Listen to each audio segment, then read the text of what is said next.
Director, Abuja School of Social and Political Thought, Dr. Sam Amadi, joins us now to share his thoughts on the renegotiated agreement and how it can guarantee industrial harmony in the nation's universities, as well as stabilize the academic calendar. Good afternoon, Dr. Amadi. Thank you so much for joining us on Newsday. Thank you so much, Howard. Thanks.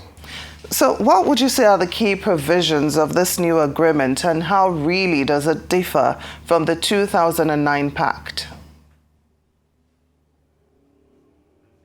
Well, this has been a long, protracted, maybe now resolved controversy around payments, what the university teachers think they deserve, and allegations of breach of agreement and promises from the part of the federal government. But the key points, one is that we talk about the end allowances, which one of the major one is now being benchmarked to professorial or KKDA, if you like. So the 1.7 million naira per annum allowance that go to those in the professorial class, which means about 140,000 per month, it's something, it reflects sensitivity to the profiles and the hierarchy of the university. Of course, one of the high points also is that there are other what they call end allowances, which are now benchmarked to criteria of productivity, maybe some, even if it's vague, notion of performance. So in a sense, this agreement is presented as trying now to reform the remuneration structure, the incentive structure of the academic community by focusing now on performance, incentivizing performance, and in some measure providing support for high-end research and academic work. So the ASUU and its officials feel that at least there's some good faith. And again, one other feature is a much more coherent financial and funding mechanism. Already, government has issued circular. The Salaries and Wages Commission is trying to align these new agreements to framework for salaries and wages in the federal civil service. Some reports are that maybe government has even started paying, and it's basically that's fund to start providing these commitments on the part of government. So these are some of the features of this new agreement that perhaps many people are reading as evidence of a commitment by the Bola administration to restructure relationship between university teachers and government within a more transparent, more respectful, and hopefully more productive manner. Well, Dr. Amadi, I hate to be the one to seem unnecessarily skeptical, but historically speaking, we know how much hope one can put on this, especially because of this funding model. In your opinion, is this something that is sustainable? All these numbers, receiving 1% of the GDP, 1.74 million naira annually for the professors. Is this sustainable given the country's current fiscal realities? Well, the problem with fiscal sustainability is that it goes with first is a question of around value, a question of commitment. So if you look at, just take for example, about $9 million is being paid to a rather unknown lobby group in Washington. Think about what that means, and for doing what? For basically doing nothing. So the idea of fiscal sustainability for anything that's about social welfare is around value. This government is so committed to funding academics and research and scholarship in this manner.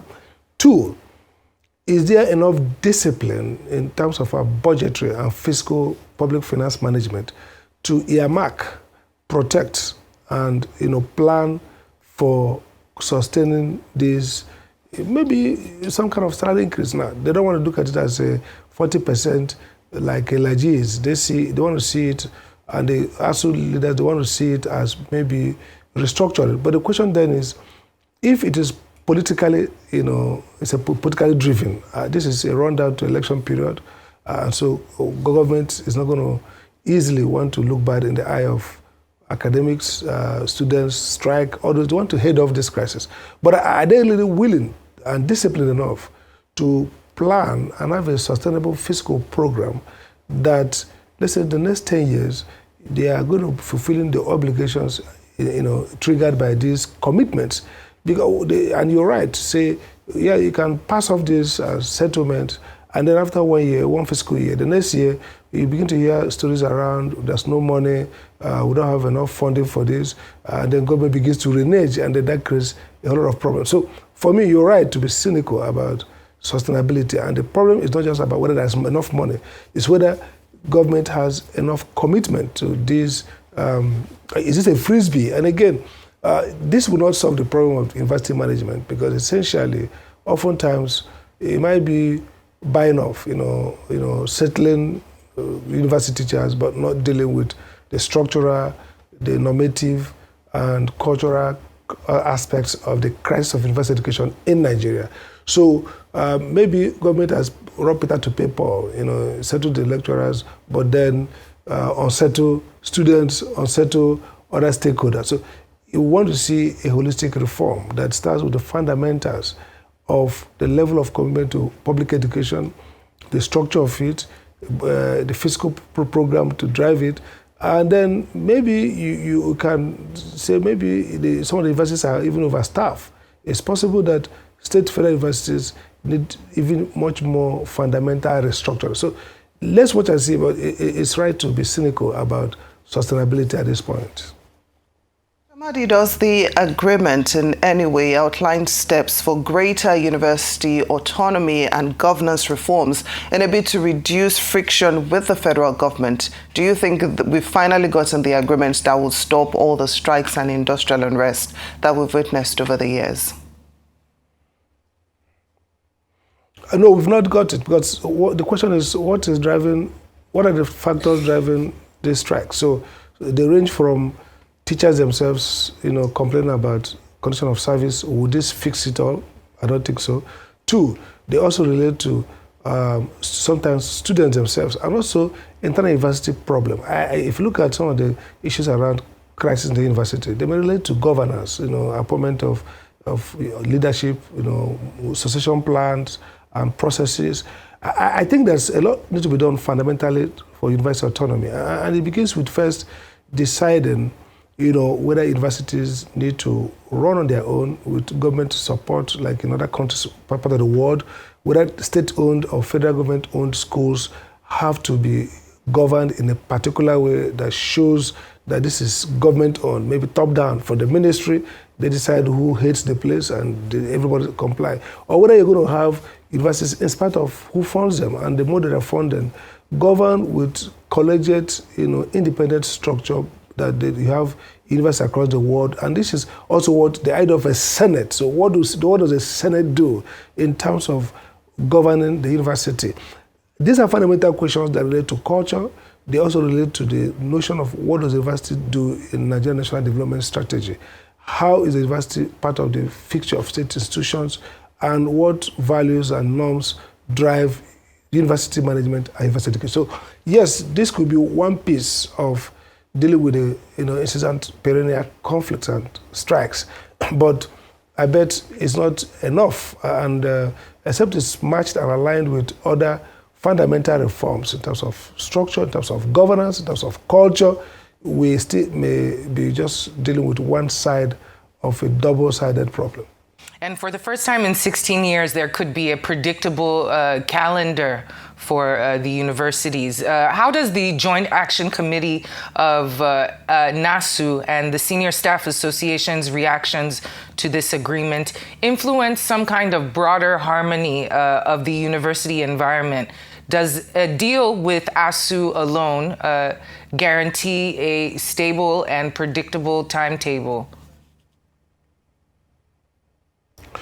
Maybe not. I mean, we've seen experience of when NASUU or non-academic staff and other stakeholders in the university administration go on strike. ASUU can't, the teachers cannot teach if the non-academic staff are up in arms on strike. The problem with the university system is that there are, that especially in Nigeria, the idea that whatever A gets, B gets is a problem. So ASUU academics seem to have gotten a good deal, then wait for non-academic to come up with their own. And there's really no sense in which there's clarity as to what are people entitled to, and what are the principles, fundamental principles for assessing entitlement. So you're going to see registrars come up with their own. Basically, everybody is lobbying and using these tactics to get better deals for themselves. And there are no clarity as to why should this happen to A and not happen to B. So I won't be surprised to see NASU come up with their own and insist on perhaps having just the same thing, 40% this, 40% that, and the government themselves will not be able to cope. And what you now see will be a spoiler's game. So you settle ASUU, but you get back to crisis with NASU, and then you don't have a policy framework to manage these seemingly different and oftentimes contradictory constituencies whose job description, whose risk of job, and whose maybe motivation and incentive structure, they're all different. So my fear is that we might inadvertently provide oxygen for a different kind of agitation, and then government will be required to sit together with these guys and then square the circle, do the same as it did to A, it did to B, whereas B and A have do different things, and maybe a real world should have different entitlements. So, Dr. Amadi, on an optimistic note, that this is a workable agreement, how is it likely to influence brain drain and enhance global competitiveness of Nigerian universities? Well, maybe too little. It's been touted as the answer to the brain drain, because if professors are going to be earning some small money for research, high-end research, maybe they'll be encouraged to do research. And truly, I was in the university system as head of department, and there's basically no allowance to HOD to organize his department. There's basically no research allowance anywhere. And so that has dampened enthusiasm for research. And those who seriously love the academics, some of the more enterprising, young, smart academics will probably find an opportunity to go to sabbatical and stay back because they have money for journals, the latest journals and all that. So in a sense, if it's sustained, it could trigger some kind of slowdown of the Jaqua syndrome. So maybe younger academics who are smart, who really want to do some cutting-edge work, who want to be abreast of publications or findings in the academic field, may now have something to use to buy books, to buy journals, and then maybe subscribe to conferences. That's going to have some impact in terms of reshaping the incentive structure in the university. But whether that will be sufficient in the way it's been touted as a human capital development and transforming qualitative improvement in the quality of research in the universities, I think I would say no, this is not enough. You need to really, restructure the finance of university education and research and academic scholarship to drive the level of uptick and the level of uplift that we should have. So, but that will be some change. So something will change. So people have, maybe some of the less enterprising younger academics may have more incentive to stay back in Nigeria instead of moving to Malta or moving to Philippines and going to places like Nema, all in search of greener pasture. So yes, some potential gains are going to come from this, but then it need to be deepened through a much more holistic approach. Always great to have you on the program and to speak with you, Dr. Sam Amadi. Thank you so much for joining us here on Newsday.